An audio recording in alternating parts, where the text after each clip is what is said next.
What's going on, guys? So I want to share something with you guys that I think is going to be very, very valuable when you're building a company. And I'm going to focus on things that you normally would not think about, right? We're not going to talk about marketing. We're not going to talk about sales or operations or customer service or legal or any of that stuff. This is a part of business that I wish I would have learned from the beginning, right? Because usually when we start off in business as a single entrepreneur, right? Like a one-man show, one-man woman, when you're operating from a frequency of like, I'm gonna do whatever it takes to make something happen, right? Usually that's where most people come from. But what we forget is that when we start building a team, building systems, and we start building certain expectations, everybody else does not work or think like us, right? Some people do, but if you're not on the same page, it doesn't actually happen, right? So I'll give you an example. Let's say if I tend to work 12 hours a day, 6 days a week, and then I hire, this next employee that's gonna help me with all the little things. If I don't actually tell them that I need them to work 12 hours a day, 6 days a week, they're not gonna do it, right? There's no communication, there's no expectations, there's nothing in play as to like what to expect. Another thing would be if I tell them that I expect that from them, but then I don't do it. So now that core value is not as valuable because it's like, well, if the top down's not doing it, like why should I do it, right? So there's many different ways to go about this.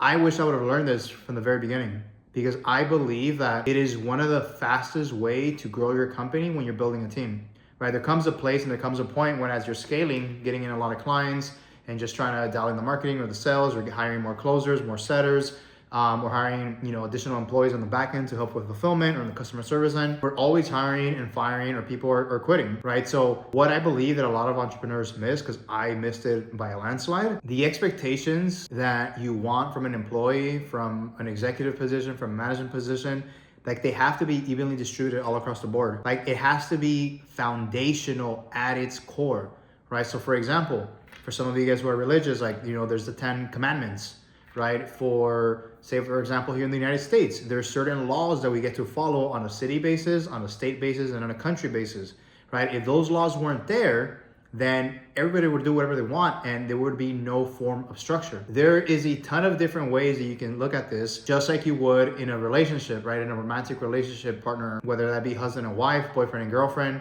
father and son, father and daughter, mother and daughter, etc. Most of the time we have those foundational values, that foundational core that kind of keeps that structure in play. But even families sometimes don't have it. Like I didn't have it for a very long time. And so it's something that I've been really admiring and learning about in the last 6 months, about what that looks like when it comes to leadership, communication, and having the right structure that would actually help a business or a family or a relationship, and by relationship I mean romantically, and even friendship, that will actually set the right expectations so that both of you can move in the same frequency and towards the same vision. Now, the reason why this came up for me was because yesterday, I don't know if you guys watch football. I'm a big football fan, but I don't really watch games anymore. I just kind of look at what's happening, who's winning type of thing. And I'm sure some of you who keep up with football and the ones that don't, maybe even have some idea, even if the ones that don't. But the Patriots, the football team, the Patriots are literally one game away from being in the Super Bowl. When I saw that, I was like, this is like absolutely crazy. Like think about this. The Patriots have a new coach and a new quarterback. Don't quote me on this, but I think the quarterback is on his second year. The coach might be on his first, second, or third year. I'm not 100% sure. The guy who won them all the championships, the quarterback who won 6, is gone. I think it's 6. The coach who was coaching them through those 6 is also gone, right? Or it might have been 5, I don't know, 5 or 6, Bill Belichick and Tom Brady. The point is that they're gone and they're one game away from joining the Super Bowl. So it had me thinking, there is clearly something happening from a foundational level within that organization that just keeps them winning. And that comes from the top down. That comes from the CEO and all the executives. And so you can look at this in multiple different things. You can look at this in basketball too. There's the Lakers and there's the Celtics. You can look at this with baseball. There's the Yankees and I guess the Dodgers now too. You can look at this from, let's say even tennis, right? The Williams sisters. Both Serena and Venus won like crazy. Foundationally, structurally, they came from the same place, right? So there's something that their dad instilled and built within them that got them to compete as hard as they competed. And now we can say that, they probably had additional genetic features that maybe helped them perform better. Sure, we can say that. But at the end of the day, you can have all the genetics you want from a physical standpoint, or from a mind perspective. Doesn't mean you're actually going to perform. It doesn't mean you're actually going to create the life of your dreams. I sat with that and I was like, damn, what are they doing? Like, what are those really things? And so I did some research, and because it's something that I want to implement more within my company, like I realized that a lot of us were not on the same page over the last year. Like there was some congruency. They knew kind of what the end goal was, but there was no, like we weren't operating at the same frequency. We weren't operating kind of like an engine, right? The engine has all these different parts and they're all moving at the same pace, at the same speed, or even some aren't, but they're moving in a way that they're all connected, which makes the engine run the way it's supposed to go. That's the same way everything else is. That's the same way an organization is. That's the same way a team sport is. That is the same way a business is. That is the same way a nonprofit runs. That is the same way that the top of the top of the top in anything that you look at operate, right? Even probably building a movie, right? What makes a great movie, yeah, probably is a big part of the director, but what is the director creating? Not just within the way he directs, but within the team that he builds, right? That team has to be really intact to be able to get those top movies, right? I'm sure you guys have heard of Steven Spielberg, right? He's made countless of movies that everybody loves and won who knows how many awards, right? Or the guy who created Star Wars. The list is endless and you can look at it at any industry. And so the first thing that I picked up on, that when it comes to an organization such as the Patriots or the Lakers, is that rule number one is do your job. It doesn't matter who you are, what position you play, or if you're not even in the actual football team. You can be the one mowing the lawn or managing who you're hiring and who you're not hiring to make the business actually run, from the manager, from the person that actually selects the players. Like, do your actual job. Like, just do your job to your absolute limits and to your best of your abilities. If everybody does that, there's no way you can lose. And the second thing is that it's always team first over individual performance. And you can actually look at this. I'm sure I've read articles about this and I've seen posts about this on social media. Tom Brady was one of the least paid quarterbacks from all of the top quarterbacks. He rather take a pay cut because the team came first, right? He rather put more of that money that was being used to pay the players to bring better talent because the team came first. And I'm sure he wanted to win more Super Bowls. But again, it's not about individual stats. It's about the team. And eventually, Tom Brady got to a point where he broke almost every single record, right? Because he played long enough and because he had more time to actually continue getting better and better. Now, the third thing is relentless accountability. That is something that I've actually been trying to implement in the last month or so, because I've realized there was some gaps within the employees of the expectations that we expected from them. And that was because there was no real solid form of accountability. So now accountability basically just means is that it doesn't matter what position that you're in, there are no favorites. What matters is execution, actually doing your job and actually making sure that you're doing it and having somebody always making sure that it's getting done, right? So this is not about micromanaging. This is not about like, hey, tell me what you did in the last hour because I want to know. No, but there's a relentless amount of accountability from the top down to make sure that the next person is doing their job, right? From the CEO to the executives, to the managers, to the 9-to-5ers or the employees, right? Who do all the miscellaneous work, to the brokers, to everything. Like from a business standpoint, is that there has to be massive accountability. Just like there is in a romantic relationship, husband and wife. You guys are each gonna be accountable to each other, right? Because if you're not, it's not gonna work. There's gonna be issues and there's gonna be trouble. And so that is something that's very, very important. The fourth thing that can be implemented that organizations like the Patriots and them have done, but that you can also do in business, is process-oriented mindset. Now, what does that mean? It's basically SOPs, right? I'm sure you guys have heard of that term. When you're building a company, when you have enough employees, you have to have repeatable steps. You have to have these repeatable steps documented in a way where if somebody leaves, somebody can jump in and knows exactly what is happening, why it's happening, and how to make the needle move. And this is basically mastering the details, is mastering the processes. And this is basically attention to detail and daily habits, right? It's doing the same thing over and over and over again and not missing a beat. The next thing is adaptability, right? Life is always gonna life us. Things are gonna get thrown at us in business and relationships. And even with big corporations like that, like things are always gonna happen, right? From lawsuits to players quitting, to employees quitting, to anything that you can possibly think of, right? So you have to be adaptable to what's coming to you and be able to shift to the direction that you know you get to shift to take things to the next level while still keeping your core values in place. Because the minute you start getting off your core values, that's literally where everything starts breaking.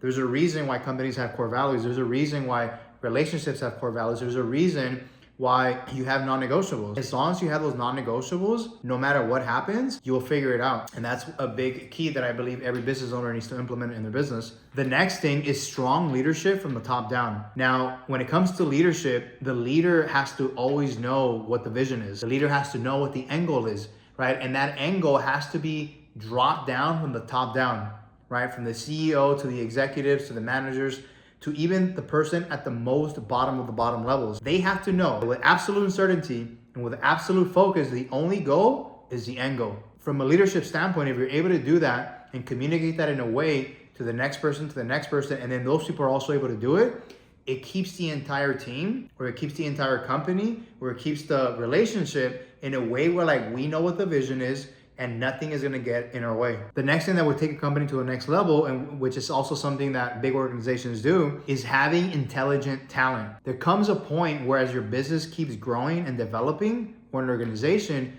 you want those employees, you want those people to continuously keep getting better. You replace them, right? You find people that are more talented and can actually execute at a higher level. Or you get current employees the resources to be able to, meet those demands, to be able to do the things that you expect them to do. The same thing goes in a relationship, right? If one person is constantly growing and elevating and the other person isn't, the other person is gonna get left behind, right? You have to continuously keep getting better and adapting and learning in a way that's gonna keep you guys growing together and continuously keep you more intact and love each other, right? So you can like literally see this everything from a small business to a big organization to even a relationship from husband and wife. Like it is so important that you guys are both growing together, an infrastructure standpoint, from a couple standpoint, that it will literally allow you to grow faster than ever and honestly love each other more than ever. The next thing is data-driven and being detailed focused. Now, what do I mean by data? So obviously from a business standpoint, you're gonna be like, well, track KPIs, right? We talk about KPIs all the time. You track KPIs from a sales perspective, from a marketing perspective, from an operations standpoint. From a organizational standpoint, from a company that big, it's the same thing, but even more detailed, even more fractional, even things that you probably wouldn't think that you have to track. Like everything has to be trackable. All the data, right? From TV ratings to the amount of jerseys that you're selling to like the stats that the players are doing, are having, right? How many touchdowns or interceptions they do, how many sacks that they have, how many rushing yards, how many sacks that they allow, right? It's every single thing counts. From a relationship standpoint, it's the same thing, right? It might not be like, okay, who did the dishes more than the other person, but it can come from a financial standpoint, right? If you're not tracking your finances, it's probably not a good thing, right? So you have to have some foundational resources that you go after to know what you're gonna do within your family, right? Should we buy a bigger house? Should we downsize? Can we afford a car? Hey, I wanna be able to live that type of lifestyle. Okay, what do we need to do? Hey, wife might be like, maybe I'll actually get a job. Or the husband might be like, no, I'm gonna figure it out and make more money, right? That's what I would do personally. Not saying that that's right or wrong, just from a masculine perspective and from the way I perceive life is I believe I should be the provider. So like I would figure it out, right? But it doesn't mean that that's the only way, right? But again, it's coming from a data-driven standpoint. It's coming from a communication and being detail-oriented. Again, what is the vision, right? So a business, an organization, a nonprofit, a relationship, there has to be a vision. And so you can see from just from these first 7 or 8, they're all connected back to the vision, right? But there are different perceptions and different angles of looking at what that vision is and how to attack it to really keep that infrastructure intact. The second and last thing is resilience and toughness. And oh my God, that is so important. I can speak from an entrepreneur standpoint, and I could also speak from a relationship standpoint. Like I've never built $1 billion company, right? I do not run the Patriots or anything like that. It is the same thing, right? It's just with a lot more at stake. Again, there's gonna be so many things that are thrown at you that you have to have the resilience to continuously figure it out. And honestly, just toughening up, knowing who to go to, knowing what questions to ask, knowing what to look at to really figure things out, because things will get tough, things will get hard. And the same thing happens in relationships, right? With your partner, with your husband, with your wife, with your boyfriend, girlfriend, things are going to get tough. They always are tough. And so if you can learn to get through those hurdles and learn how to dissect the issue and in a form toughen up, in a form know how to analyze what is happening and get over that hurdle, you'll always become better.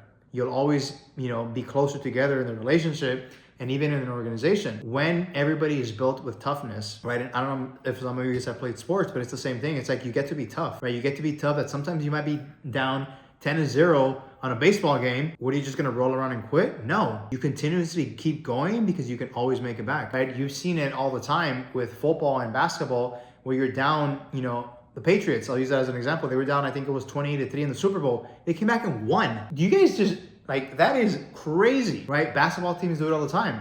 Not all the time, but it happens where they're down 20 points and they come back. You can easily just give up, but if you continuously keep going, you'll figure it out. Same thing in a relationship. Just because it gets tough at times, there might be a week or a month or a day where you know what, I just can't do this anymore. You can't have that mindset. You have to literally believe that you'll figure it out and you'll find a way through it.